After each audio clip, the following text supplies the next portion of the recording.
ধরে আপনাদেরকে অনন্য আবাসিকের 4 ভাগের 1 ভাগ ঘুরে দেখালাম। অনন্য আবাসিক এরিয়াটা অনেক বড়। হাই গাইস, আসসালামু আলাইকুম। আজকে আপনাদের জন্য আরেকটি এক্সক্লুসিভ ভিডিও নিয়ে আসলাম। আপনারা দেখতেছেন আমার পিছনে রয়েছে বিশাল আকৃতির একটা এভার কেয়ার হসপিটাল। আসলে এভার কেয়ার হসপিটাল সাধারণ মানুষ জানার চাইতে যারা বিত্তশালী এবং সম্পদশালী তারা এই এভার কেয়ার হসপিটালটা বেশি চিনে। কারণ এভার কেয়ার হসপিটালে সাধারণত যারা চিকিৎসা করে সাধারণত তারা বিত্তশালী এবং ধনবান হয়ে থাকে। তো আমার আজকের ব্লগে এভার কেয়ার না, আমার আজকের ব্লগে হলো অনন্য আবাসিক।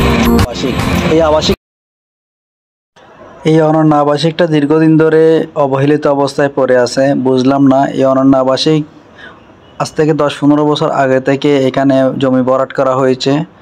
জমি ভরাট করার পরেও এখানে কেন আবাসিক স্থাপনা তৈরি হচ্ছে না বুঝতেছি না।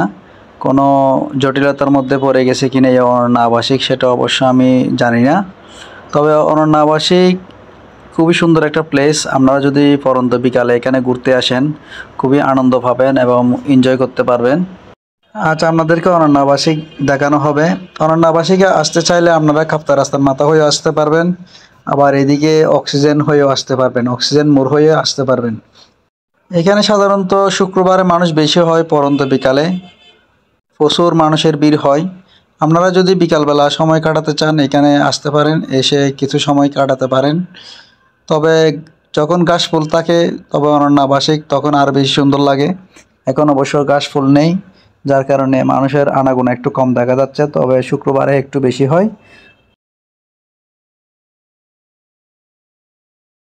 অনেকক্ষণ ধরে আপনাদেরকে অনন্য আবাসিকের বিভিন্ন জায়গা ঘুরে দেখানো হলো। অনন্য আবাসিক আসলে জায়গাটা অনেক বড়, তবে আপনাদেরকে দেখাতে পেরেছি মাত্র অনন্য আবাসিকের 4 ভাগের 1 ভাগ। তবে আপনারা আসলে সময় নিয়ে আসতে পারবেন, সময় নিয়ে এসে সম্পূর্ণ জায়গাটা ঘুরে দেখতে পারবেন। অনেক বড় একটা এরিয়া, তবে বেশি সময় নিয়ে আসতে হবে ব্যাপারটা এমনও না।